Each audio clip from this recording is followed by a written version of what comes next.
BNP যাবে এমন গেছে আরো যাবে, এটা নিশ্চিন্তে থাকেন। যাবে না, জামাত আগে 50 বছর যাইতে পারে, এখনো যাবে না। হে স্বপ্ন আপনারা দেখেন না, কেন জামাত যাবে? আপনি কেমন? আপনি কি না না জামাত যাবে না, তো যাবে না। জামাত আগে 50 বছর যাইতে পারে, এখনো যাবে না। হে স্বপ্ন আপনারা দেখেন না।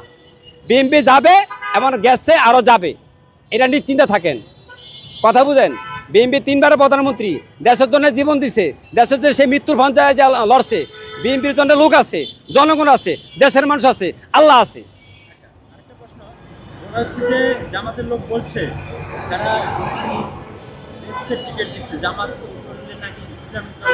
না না নাউজুবিল্লাহ, বেহেশতের টিকিট দিচ্ছে জামাত ইসলাম। যারা এই যে আমির সাহেব বলছে, ওটা আপনি নাউজুবিল্লাহ, এটা কোনো কথা না। এটা সব তার মন করার কথা।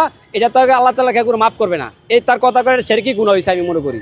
এটা সব নাহারবানি কথা, এই সমস্ত নাহারবানি কথা এটা করা ঠিক না। আমি মনে করি তারা না যাইতে এই সমস্ত নাহারবানি কথা কইয়া মানুষকে বিভ্রান্ত কইরা, দেশের মহিলা করে, দেশের মানুষকে বোকা বানিয়া তারা নির্বাচনে যাইতে চায়। এই সমস্ত নির্বাচন যাইতে পারবো না, আগেও যায় না, এখনো যাইতে পারবো না। 50 বছর যায় না, আর 50 বছর যাইতে পারবো না। আচ্ছা, এই যে শিবিরকে ট্যাগ দেওয়া হয় রক কাটা পার্টি, আসলে কি রক কাটে তারা? তো রক্ত কাটানোর বাকি রয়েছে কি?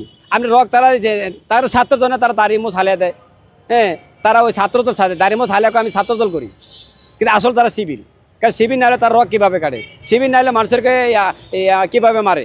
শিবির নাহলে তারা কীভাবে অত্যাচার অবিচার করে?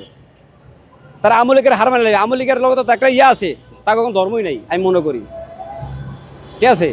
আর যারা সত্যিকারই পোলাইকেরাম, তারা কখনো মানুষের ডিস্টার্ব করবে না। তাদের কথা সম্মান দিয়ে কথা কবে, মূল্যমান করবে।